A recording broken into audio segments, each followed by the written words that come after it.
O'zbekistonlik Jasmin Turkiyada qamaldi. O'lim jazosi qayta tiklanmoqda. Isroil bosh vaziri Qatardan uzr so'radi. Filippinda kuchli zilzila yuz berib, odamlar halok bo'ldi. Qozog'istonda birinchi qor yog'di. Elon Musk $500 milliard boylikka ega birinchi odamga aylandi. Shu va boshqa muhim xabarlarning to'liq tafsiloti suratdagi Haqiqat kanalining hafta dayjestida.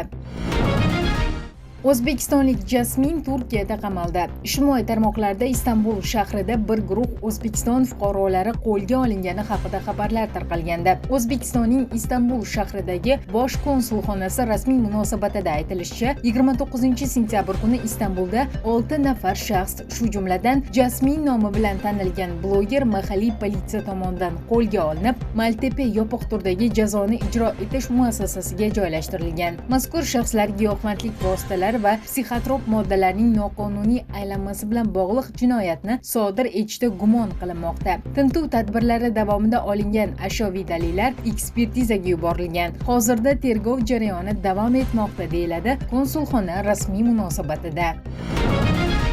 O'lim jazosi qayta tiklanmoqda. Qirg'iziston prezidenti Sadir Japarov mamlakatda o'lim jazosini joriy etishni taklif qildi. Bu haqda prezident matbuot kotibi Askat Alagozov xabar berdi. Japarovning bu qarorga kelishiga o'smir Oysuluv Mukashevaning vahshiylarcha o'ldirilishi sabab bo'lgan. Qayd etish joiz, joriy yilning 27-sentyabr kuni Oysuluv Mukasheva tush vaqtida Barskaun qishlog'idan Qorako'l shahriga jo'nab ketib, bedarak yo'qolgan edi. 29-sentyabr kuni uning jasadi uzoq dara yaqinidagi Jal Ariq hududidan topilgan. U yerda qiz zo'rlangani va o'ldirilgani aniqlangan.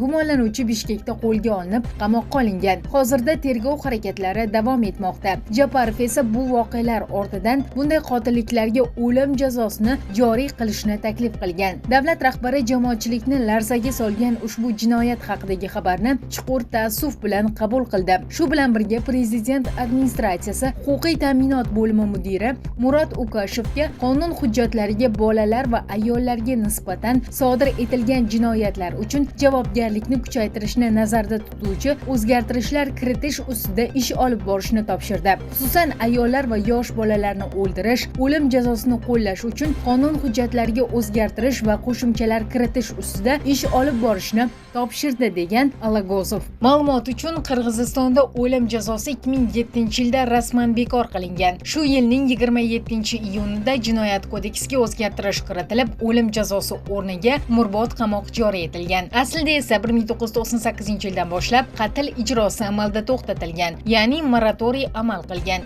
2010-yilda Qirg'iziston fuqarolik va siyosiy huquqlar bo'yicha xalqaro paktning 2-ixtiyoriy protokolini ratifikatsiya qilib, o'lim jazosini butunlay bekor qilish majburiyatini olgan. Konstitutsiyada ham hech kim hayotdan mahrum etilmasligi kerak degan norma bor. Shundan buyon mamlakatda o'lim jazosi qo'llanmaydi. Uning o'rnini umrbod qamoq egallagan. Ayrim deputatlar va siyosatchilar keyinchalik, masalan, bolalarga nisbatan og'ir jinoyatlar uchun o'lim jazosini qayta tiklash haqida takliflar kiritgan. Hatto referendum o'tkazish masalasi ham ko'tarilgan. Lekin huquq faollari va xalqaro tashkilotlar buni qo'llab-quvvatlamaydi va o'lim jazosining qayta tiklanishini inson huquqlariga zid deb hisoblaydi. Shu sababli bugungi kunda Qirg'iziston rasmiy ravishda o'lim jazosi butunlay bekor qilingan davlat hisoblanadi. Eslatib o'tamiz, avvalroq AQSh prezidenti Donald Tramp Washington, Kolumbiya okrugi hududida o'lim jazosi joriy etilishi haqida farmon imzolaganda, Amerika rahbarining so'zlariga ko'ra, qaror poytaxtning maxsus maqomi bilan bog'liq. Oq uyning ta'kidlashicha, Kolumbiya okrugida so'nggi yillarda olib borilgan yumshoq siyosat jinoyatchilikning keskin o'sishiga olib kelib, poytaxt aholisi, mehmonlari hamda federal idoralar faoliyatini xavf ostiga qo'ygan. Isroil bosh vaziri Qatardan uzr so'radi. Isroil bosh vaziri Binyamin Netanyahu 28-sentyabr kuni Qatar bosh vaziri Muhammad bin Abdurahmon Al Soniga qo'ng'iroq qilib, Qatar suverenitetini buzgani va 9-sentyabr kuni Isroilning Dohaga bergan zarbasi oqibatida Qatar xavfsizlik xizmati xodimi halok bo'lgani uchun uzr so'radi. Axios nashrining ta'kidlashicha, uzr so'rash Qatarning G'azodagi urushni to'xtatish va garovga olinganlarni ozod qilish bo'yicha muzokaralar muzokaralarda Isroil va Hamas o'rtasidagi vositachilikni qayta tiklash uchun asosiy shart bo'lgan. Qayd etilishicha, Netanyahuning qo'ng'irog'i uning Vashingtonga rasmiy tashrifi chog'ida amalga oshirilgan. Amerika va Isroil rasmiylarining fikricha, Qatar vositachilikning qayta tiklanishi kelishuvga erishish uchun muhim hisoblanadi. 9-sentyabr kuni Dohaga berilgan zarba Hamas yetakchilariga qaratildi. Biroq buning oqibatida asosan quyi darajadagi amaldorlar halok bo'ldi. Isroil rasmiylari nishon yuqori martabali terrorchilar bo'lganini da'vo qilmoqda, ammo operatsiya jiddiy diplomatik inqirozga olib kelganini tan olmoqda. Bir qator arab davlatlari Isroilning harakatlarini keskin qoraladi. Ta'kidlanishicha, Netanyahuning AQShga tashrifi va Tramp bilan uchrashuvi Oq uyning urushni to'xtatish bo'yicha keng qamrovli kelishuvni tashkil etishga faol urinishlari fonida bo'lib o'tmoqda. Tramp yaqin kunlarda bu haqda ommaga e'lon etishga umid qilmoqda. Isroilning Qatardan kechirim so'rashi muzokaralarni davom ettirish uchun yo'l ochadigan muhim qadam bo'lishi mumkin. Filippinda kuchli zilzila yuz berib, odamlar halok bo'ldi. 30-sentyabr kuni kechqurun Filippinning markaziy qismida 6.9 magnitudali kuchli zilzila sodir bo'ldi. AQSh geologiya xizmati ma'lumotlariga ko'ra, yer silkinishlari soat 22:00 atrofida qayd etilgan. Mahalliy vaqt bilan Palompon g'arbida va Sebu provinsiyasidagi Bogo shahri yaqinida kuzatilgan. Sebu gubernatori Pem Barikatronning ma'lum qilishicha, tabiiy ofatda 27 kishi halok bo'lgan. Yana 143 kishi jarohatlangan. Halok bo'lganlar orasida Filippin qirg'oq xavfsizligi xodimlari va San Remigiyodagi basketbol o'yini chog'ida qulagan sport majmuasi vayronalari ostida qolib ketgan o't o'chiruvchilar ham bor. Filippin Qizil Xoch prezidenti Richard Gordonning so'zlariga ko'ra, 3 provinsiyada kamida 60 nafar jabrlanganlarga tibbiy yordam ko'rsatilgan. Cherkovlarning qisman qulashi va maktablarga zarar yetgani, ba'zilari evakuatsiya qilingani xabar qilinmoqda. Filippin Seysmologiya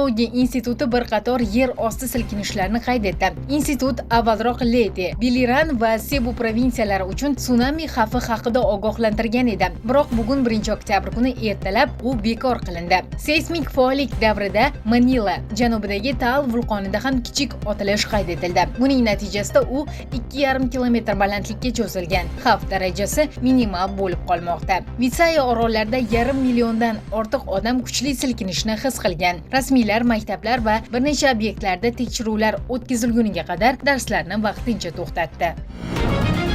Qozog'istonda birinchi qor yog'di. Qozog'istonning Qo'stanay viloyatida ilk bor qor yog'di. Ma'lum qilinishicha, viloyatda sezilarli darajada qor yoqqan. Aholi o'z ijtimoiy tarmoqlarida birinchi qor suratlarini joylashtirgan. Ob-havo mutaxassislari tunlari havo harorati 1.6 darajagacha sovib, kunduzlari 3.8 darajagacha isishini, yog'ingarchilik kuzatilishi va yomg'ir yana qorga aylanish ehtimoli borligini ma'lum qilgan. Mutaxassislarning aytishicha, mamlakat hududining katta shimoliy siklon ta'sirida qolmoqda. Natijada yomg'ir yog'ishi, janubi sharqda momaqaldiroq bo'lishi, shimolda esa kuchli yomg'ir yog'ib, havo harorati pasayishi kutilmoqda. Faqat janub va sharq hududlarida yog'ingarchiliksiz ob-havo bo'lishi taxmin qilingan. Respublika bo'ylab shamol kuchayishi, tun va tongda tuman tushishi mumkinligi aytilmoqda. Qo'stanay politsiya boshqarmasi Instagram sahifasida yo'l harakati qatnashchilariga murojaat qilgan. Haydovchilarga yomg'ir va qordan keyin yo'llar sirpanchiq bo'lishi eslatilgan.